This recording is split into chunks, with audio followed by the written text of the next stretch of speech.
statement That from your is Chisholm dead property. wrong. That Even your is a tax rotten lie. Even your tax statement And I'm from not going to take that Chisholm from you. is mailed to Washington. I'm not going to take that from you. This is county records. No, it's right. You can take it, Jim, and look at it. You just keep that on your desk there. No, and I'm not true. going to stand for this kind of stuff from you.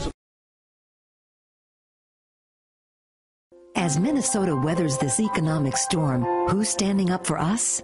Jim Oberstar. A champion for working families, he's led the fight to rebuild our infrastructure and create new jobs. He stood up for small business to expand loans and hold down healthcare costs so local companies can hire new workers. A leader who shares our values. Tell Oberstar to keep fighting for Minnesota's families.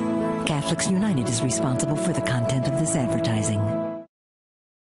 Hello, America. I am James Oberstar and proudly represent the 8th Congressional District of Minnesota.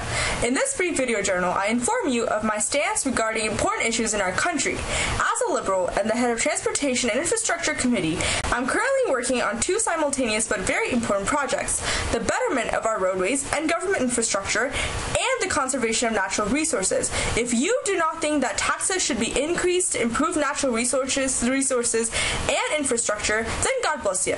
Additionally, I plan on improving the flailing economy by creating more jobs. The conditions of different modes of transportation must be improved, but that should not be at the cost of destroying or exhausting natural resources.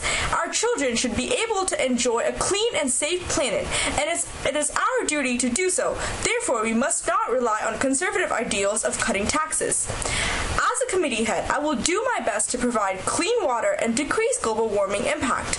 I have presented to the Congress the bill Sanitation Act of 2010. I believe that this bill will help clean America's neighborhood and reduce pollution everywhere.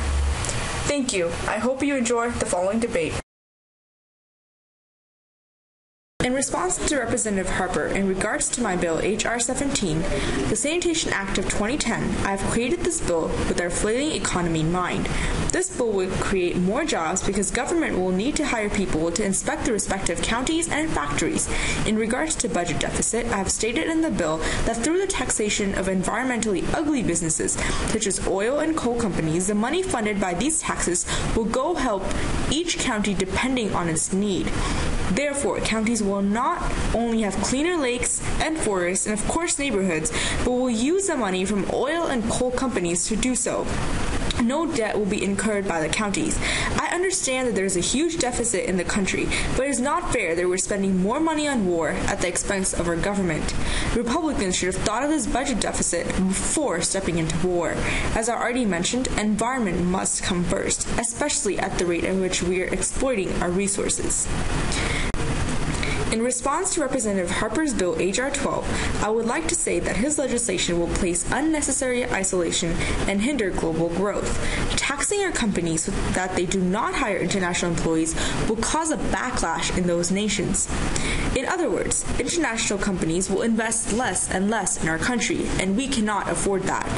This bill symbolizes a very conservative ideal and must be dismissed due to its isolationist agenda. Representative Harper, you call yourself a true American, but just think, would our forefathers want us to return to isolationist policies? I think not. This is why I believe that his bill must be dismissed.